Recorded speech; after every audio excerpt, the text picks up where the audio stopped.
Sun astro TV நேர்களுக்கு வணக்கம். நம்ம ஆன்மீக சேனல்ல ஆன்மீகம் தொடர்பான நிறைய தகவல்களை பார்த்தும் தெரிஞ்சுக்கிட்டும் வரும். அதன் மூலமா நமக்கு நிறைய தீர்வுகளும் தெளிவுகளும் கிடைச்சிருக்கு. அந்த வகையில இன்னைக்கு நாம கூட இணைஞ்சிருக்கவர் யாருன்னு பாத்தீங்க அப்படின்னா, ஜோதிடத்தில் முனைவர் பட்டம் பெற்ற பாரம்பரியமான ஜோதிடர் திரு நாகராஜன் அவர்கள். வாருங்கள் பேசுவோம். வணக்கம் சார். வணக்கம் மேடம். வாழ்க்கை வணக்கம். சன் ஆஸ்ட்ரோ டிவி நேயர்களுக்கு வணக்கத்தை தெரிவித்துக் கொள்கிறேன். மகிழ்ச்சி. உதயநிதி ஜாதகத்துல வந்துட்டு முதல்வராகக்கூடிய வாய்ப்புகள் எந்த அளவுக்கு பிரகாசமா இருக்கு சார்?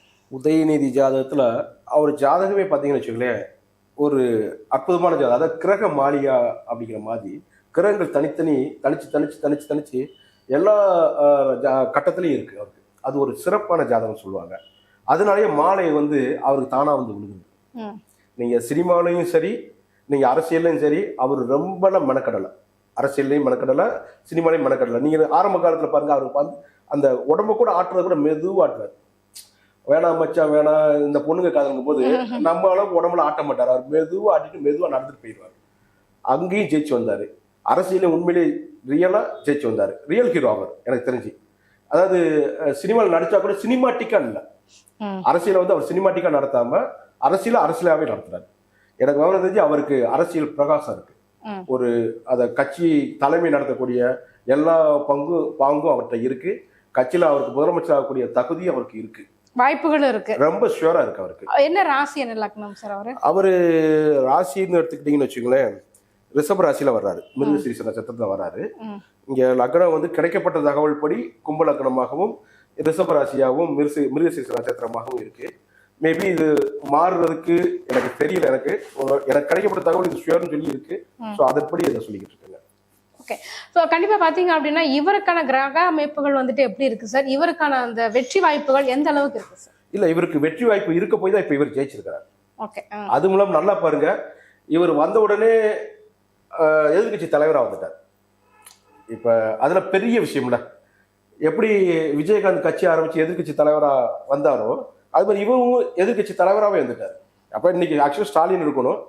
நாங்க சில ஜோதிடர்கள் சொன்னாங்க, இந்த தேர்தலுக்கு முன்னாடியே சொன்னாங்க, ஸ்டாலின் உதயநிதியை முன்னிறுத்தி இவர் ஜெயிச்சிருப்பாரு அப்படிங்கிற விஷயத்த என்னோட நண்பர்களாம் சொல்லியிருக்காங்க. நீங்க சோசியல் மீடியா போய் பார்த்தீங்கன்னா தெரியும். என்னோட கருத்து அதுதான். இவர் அதாவது உதயநிதியை முன்னிறுத்தி பண்ணியிருந்தாங்கன்னா கொஞ்சம் வெற்றி வாய்ப்பு கொஞ்சம் பிரகாசமா இருந்திருக்கும் அப்படிங்கிறதா என்னோட எண்ணம்.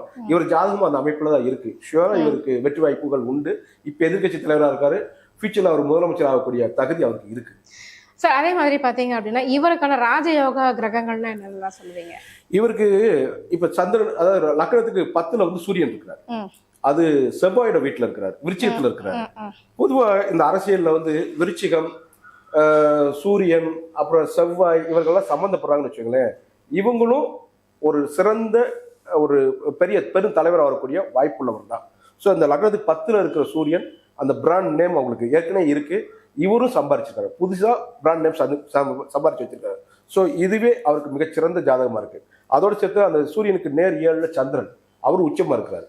ஸோ இது 2 கோள்களும், அதாவது ஒளிக்கோள்களான சூரியன் சந்திரன் 2 பேருமே சமசப்தமாக இருந்து இந்த லக்னத்துக்கு 4ஆம் இடத்துலயும் 10ஆம் இடத்துலயும் இருக்கிறதுனால இவருக்கு இதுவே ராஜகோள்களாக இருந்து ராஜ யோகத்தை தந்திருக்குன்னு சொல்லலாம், உறுதியா சொல்ல முடியும்.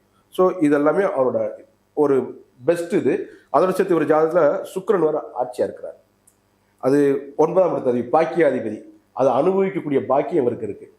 நீங்க ஸ்டாலினுக்கு கூட ரொம்ப கஷ்டப்பட்டு தான் அவர் முதலமைச்சர் ஆனார், நல்லா தெரியும். இவர் துணை முதலமைச்சர் ஆகிறதுக்கும் சரி, எதிர்கட்சி தலைவராக இருக்கிறதுக்கும் சரி, ஈஸியா வந்துட்டார். அதாவது ரொம்ப கஷ்டப்படல, அப்படிதான் என்னால சொல்ல முடியும். ஸோ இவருக்கு அதிகபட்ச ராஜயோகம் இருக்கு, பாக்கியம் இருக்கு, முக்கியமா நிறைய பாக்கியம் இருக்கு, எல்லாத்தையும் அனுபவிக்கக்கூடிய பாக்கியம் இருக்கு. ஸோ இந்த ஒருவேளை முதலமைச்சர் பதவி அதை அனுபவிக்கணும்னா இவருக்கு இருக்கு. வாய்ப்புகள் இருக்கு. ஷூரா, கண்டிப்பா. சோ இவர் தமிழ்நாட்டை தாண்டி மத்தியில ஜெயிக்கிறதுக்கான வாய்ப்புகள் இருக்கா சார்? இவங்களுக்கு அதான் நான் இப்ப ஸ்டாலின் ஜாதகப்படி இப்ப வரக்கூடிய எம்பி தேர்தலில் ஜெயிக்கிறதுக்கு அதிக வாய்ப்பு இருக்கு. ஸோ இவருக்கும் அந்த வாய்ப்பு இருக்கான கண்டிப்பான முறையில் இருக்கு.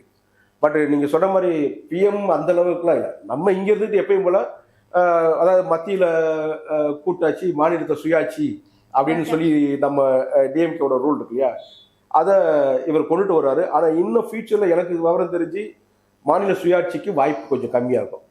மாநிலத்தில் கூட்டணி ஆட்சியாகத்தான் இருக்கிறதுக்கு அதிக வாய்ப்பு இருக்கு.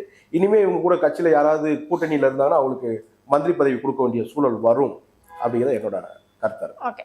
இப்ப ரிஷபராசிக்கு எந்த மாதிரியான சனிகள் போயிட்டு இருக்கு சார்? இவருக்கு லாபச்சனி. லாபச்சனி. அதை இவர் ஜெயிச்சாரு.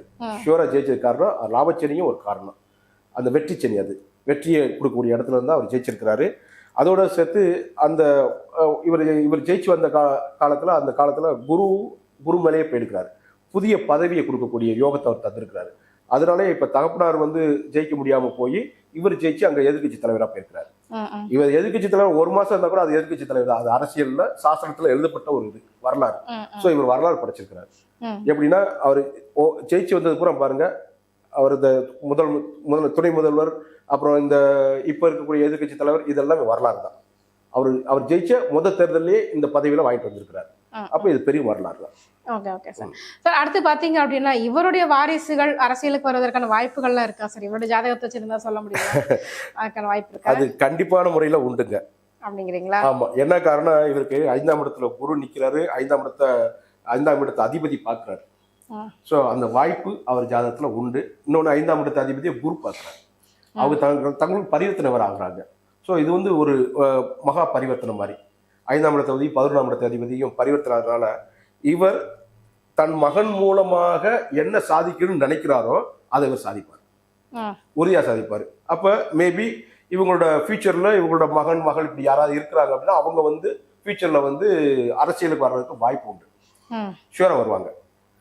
நம்மளுக்கும் அதுதான் விரும்புகிறேன் மேடம். நம்மளே ஒரு கடை வச்சிருந்தா அந்த கடையை நம்ம பிள்ளைகிட்ட தான் கொடுத்துட்டு போவோம். அதனால ஒருவேளை இவங்க அந்த கட்சியை நடத்துறதுக்கு திறமையானவங்களா இருந்தாங்கன்னா அந்த திறமையான உள்ளவங்களுக்கு அது போய் சார். கண்டிப்பாக சார். சார் இப்ப வரப்போற இந்த இடைத்தேர்தல் சப்போஸ் அறிவிச்சாங்க அப்படின்னா அதுல திமுகவுக்கான எதிர்காலம் எப்படி இருக்குது? உதயநிதியினுடைய பங்களிப்பு அதுல எந்த மாதிரி இருக்கு சார்? கண்டிப்பான முறை. இது நல்ல கேள்வி. இது அதாவது பை எலெக்ஷனை பொறுத்த மட்டும் இப்போ டிவிகே பொறுத்த மட்டும் இந்த எலெக்ஷன்ல 110 சீட்டு, இவங்க 110 தான். 110 சீட்டுக்கு கன்ஃபார்ம்டா இவருக்கு கிடைக்கும். மற்ற சீட்டுலாம் வேற கட்சிகளுக்குன்னு அர்த்தம். அப்ப இந்த பை எலெக்ஷன்ல இப்ப ஏற்கனவே விஜய் கட்சியில 107 இருக்கா, 108 இருக்கா, 107 இருக்கு. ஏன்னா ஒரு இதை அவரு ராஜினாமா பண்ணினதுனால 107 இருக்கு. அப்படின்னா 3 சீட்டு இந்த வட்டம் டிவிகே கிடைக்கிறதுக்கு வாய்ப்பு இருக்கு. 110 கன்ஃபார்ம்டா கிடைக்கும். மற்ற சீட்டுகளை இந்த 2 கட்சியும் பிரிச்சு எடுக்கக்கூடிய வாய்ப்பு இருக்கு. மேபி அந்த ஏடிஎம்கேல இருந்து வந்தவங்களுக்கு இவங்க சீட்டு கொடுத்தாங்கன்னா இவங்க பின்னடைவு தான் சந்திப்பாங்க. யாரு? டிவிகே. ஆமா, எனக்கு தெரிஞ்சு. ஏன்னா அவங்க கட்சிக்கே கொடுக்கலாம். ஏன்னா மக்கள் கொஞ்சம் இதா இருக்காங்க. ஸோ டிவிகே உள்ளவங்களுக்கு அவர் சீட்டு கொடுத்தாங்கன்னா மேபி கிடைக்க வாய்ப்பு உண்டு. மற்றபடி பை எலெக்ஷன்ல டிஎம்கே ஜெயிக்க வாய்ப்பு இருக்கு. கண்டிப்பா அதிக வாய்ப்பு இருக்குங்க. கண்டிப்பா. ஸோ உதயநிதி அவர்களுடைய ஜாதகம் எப்படிப்பட்டதாக இருக்குது, அதனுடைய ராஜ கிரகங்கள் என்ன மாதிரியான எதிர்காலம் இருக்குது அப்படின்றத ரொம்ப தெளிவான விளக்கங்கள் கொடுத்துருக்கீங்க. ரொம்ப நன்றி. நன்றிமா.